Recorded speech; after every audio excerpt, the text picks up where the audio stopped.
Alright, so we're going to continue going through quadratics now, and we're going to look at a little bit more of what we looked at in grade 10, which was just solving quadratic equations. This is a big part of the course in grade 10, and it's definitely a big skill going forward. And again, your process for solving quadratic equations really does depend what kind of form you're in. If you're in factored form, you're happy. You can say each factor is 0 and solve. We're going to do examples of all these again. If you're in vertex form, that's one of the ones where there's only one instance of x. You just rearrange the equation and solve for x.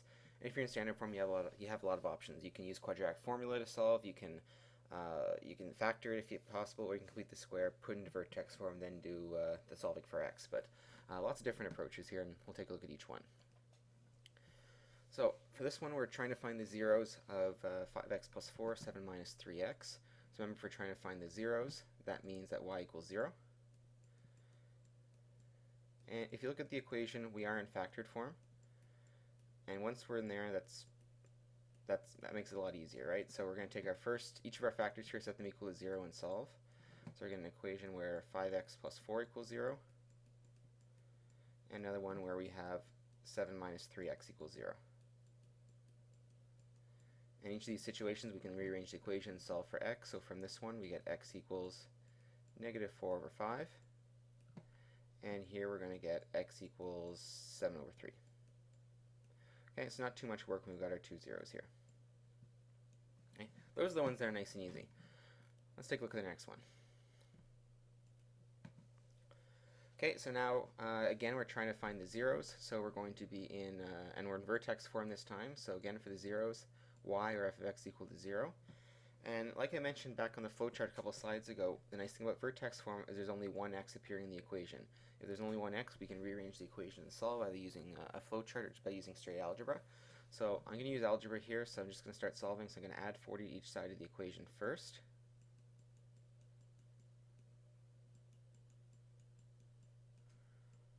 So I get 40. So 40 is now on the left side of the equation. And I'm just going to keep solving for x. So I'm going to divide both sides here by 4 to get 10. And then take the square root. So when I take the square root, I get plus or minus. Can't forget that plus or minus, or else we lose the solution. So I get plus or minus root 10 being x plus 5. And just to finish off, subtract the 5 from both sides of the equation. So you get two possible answers, plus or minus root 10 minus 5. So again, remind yourself that means that we have one x-intercept at root 10 minus 5 and the other one at negative root 10 minus 5.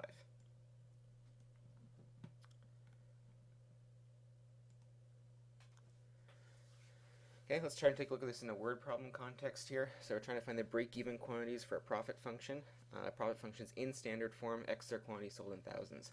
Now, remind yourself that break-even means that you're either gaining money or losing money, so it means that our profit is equal to 0. So it's really just a fancy way of asking for the zeros of this equation. So we get 0, negative 6x squared, plus x plus 40.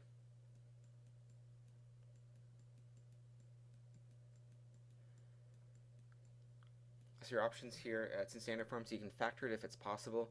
You can use a quadratic formula and get your solutions, or you can, if you want to, complete the square, put it into vertex form, then solve from there. I would suggest seeing if it factors first. Remember, you can always check if it factors by doing the discriminant, b squared minus 4ac. So if we do that, we get 1 squared minus 4 times negative 6 times 40.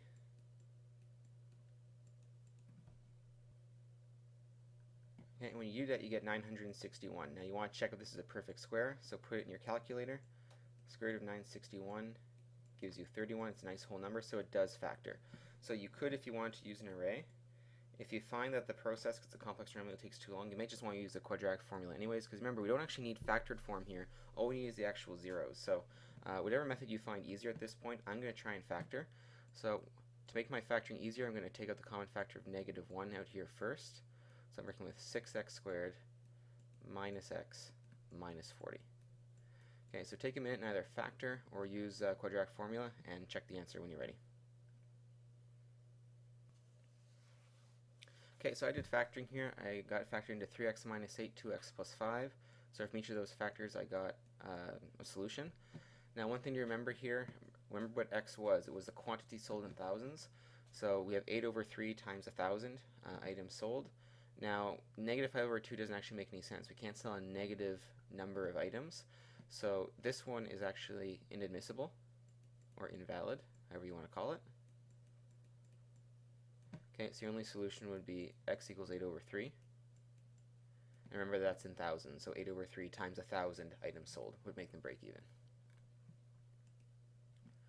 Okay, here's another word problem for you. So we're given the height in meters of all of the ground modeled by an equation. T is in seconds, although it has x here in the equation, so let's just change these to t's. Okay, so h of t is negative 5t squared plus 2t plus 4. And I want you to find the initial height and when the ball hit the ground. I want you to try this one on your own. So give the video a pause and push play when you're ready to see the answers.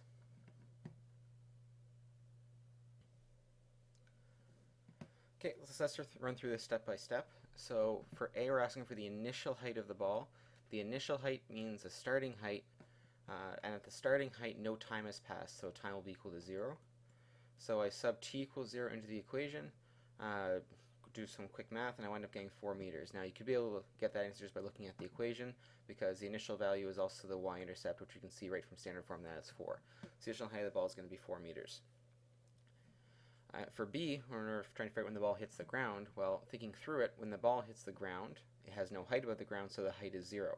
So we let h be 0 in the equation, and now we're trying to solve for t. So we're in standard form trying to solve for t. We can't necessarily isolate for t unless we either factor, use quadratic formula, or somehow put it into vertex form. Now, first thing I did is check if it could factor. I did the discriminant, b squared minus 4ac, up here. And when I worked through that, it wound up being 84. 84 is not a perfect square. It gives you some decimal, you take the square root, so it means it doesn't factor. Now, the advantage of this, having calculated b squared minus 4ac, even if it told me it didn't factor, it still tells me the parts underneath that part that's underneath the square root of the quadratic formula, so it saves me some time later on anyways. So when I do the quadratic formula, I sub in all my values. I get negative 2 plus or minus square root of 84 all over negative 10, which gives me two possible answers, negative 0.72 or 1.12 seconds. One thing you always have to check for again, do these answers make sense? Are they possible? Well, time generally cannot be negative, so this negative 0.72 answer is invalid or inadmissible. Okay, so the ball will hit the ground after 1.12 seconds. Okay, hopefully that one went okay. And here's another one for you to try. Just a quick little practice here. It's in standard form. Try and find the zeros.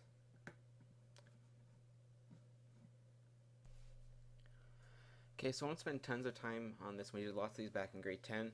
I did a quick check of the discriminant to see if it would factor. The discriminant was 780, so it doesn't factor. It's not a perfect square. So just threw everything into quadratic formula to find the zeros. Now, I didn't find the decimal equivalents here.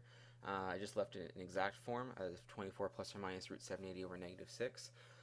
Since this isn't a real-life situation, there's no reason to check if these answers are admissible or not, because it's just a function. There's no real-life restrictions, so both of them will be admissible. So I'd rather just leave them in the exact form. I'm okay with, and I'm okay if you guys do that too. Okay, so let's move on. So working on with more quadratic equations, they're not always going to be equal to 0. Almost every single example we just did said find the zeros, find the zeros, find the zeros. Well, it's not always going to be the case. So if it's not equal to 0, our process changes slightly depending on the form that we're in. In general, we want to have 0 on one side of the equation. So if it's in factored form and we have something equal to 0, we're going to expand it, set equal to 0, then once everything's over on one side, we're in standard form, and then we'll have to do something like factor. We use quadratic formula. So if you're in standard form, same idea, bring everything over, make it equal to 0, and then do something to get the solutions. One of these ones would work. And in vertex form, actually that one doesn't change because, again, vertex form has only one x in the equation. We can just rearrange the equation and solve. So let's take a look at some examples here. So here I'm giving you a function. Look, it's in factored form, 3x minus 4, 2x plus 1. But we want to solve now f of x equals 35. So instead of being 0 over here, it's going to be 35. So just having that number over there changes everything. We can't just now look at the individual brackets here, the individual factors, and set them equal to something and solve because it's no longer equal to 0. So what we need to do is make it all equal to 0. What I'm going to do over here is expand first. I'm going to use an array here. So that's going to give me 6x squared minus 5x minus 5. I haven't made, or sorry, not minus 5, minus 4. So 6x squared minus 8x. Yeah, minus 6x squared minus 5x minus 4, and that's equal to 35. And then we're going to bring that 35 over so we can have 0 on one side of the equation.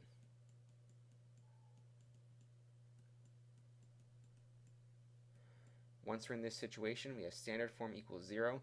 Now it's a problem that we've seen lots of before, right? So in this situation, we can either factor, if possible, use quadratic form. Those would be the main two options I'd look at. So take a second, see if this factors. If it doesn't, use quadratic form and get your solutions. Okay, a quick check of the discriminant gave me a perfect square, so it told me it did factor. I threw it into an array. I got 6x plus 13, x minus 3. And from each of those factors, I was able to get a solution now. So I have x equals negative 13 over 6 and x equals 3. So again, a little bit's changed. We have to do some work before we can get into our solutions, but the idea is still the same. Okay, so again, with most of these ones coming up, I'm just going to have you try them on your own first. So let's set this one up first. We're in vertex form. We're trying to determine f inverse at negative 8. So remember, this means the x value on the inverse is supposed to be negative 8. To make your life a little bit easier, instead find the inverse, remind yourself that if it's the x value on the inverse, it's the y value in the original function. So this is the same thing as saying that f of x equals negative 8. Okay, so you can use that to set up your equation over here. So I have negative 8 equals negative 7, x minus 4 squared plus 13. Okay, and we are in vertex form, so there's only one x. We can rearrange the equation and solve for x. So guys, give that a try on your own.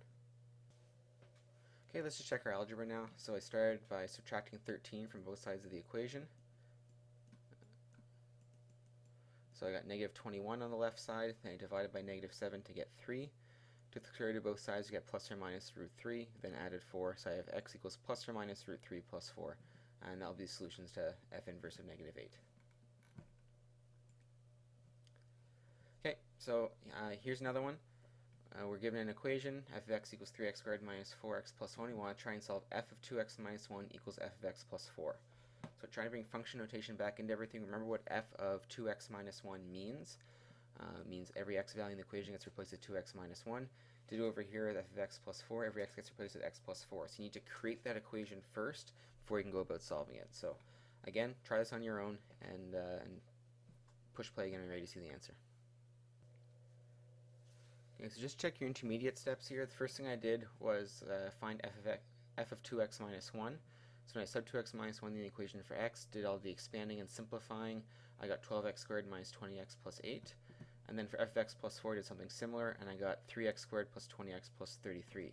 So remember now, we want to solve f of 2x minus 1 equals f of x plus 4. So that means we need to set this equal to this, and then solve the equation. Okay, so we're going to wind up with 12x squared minus 20x plus 8 equals 3x squared plus 20x plus 33.